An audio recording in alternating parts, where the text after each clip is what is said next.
Hi everyone, Matt from Frontline Mental Health, and this week's Tuesday on the Torrens is still keeping with the trauma-informed workplace theme for the month. And I want to talk a little bit about why communication is so important when it comes to a trauma-informed workplace. I think it's probably fair to say that our words and our body language certainly contribute towards shaping safety in the workplace.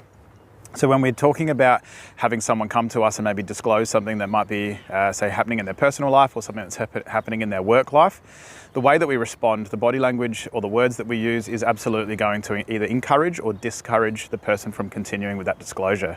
So we want to be really mindful of not, coming out with any sort of outward or overt expressions of shock or judgment, and just be mindful of the things that we might be saying to people.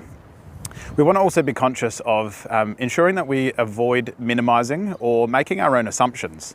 We may have had our own experiences that might be similar to the team member that is disclosing to us, and we may then have our own formed our own assumptions about that particular thing, and we might then diminish it as it's not that big of a deal. And we want to be careful that for them, it is a big deal. They're bringing this to you for a reason. We don't want to be downplaying this or minimising it in any way.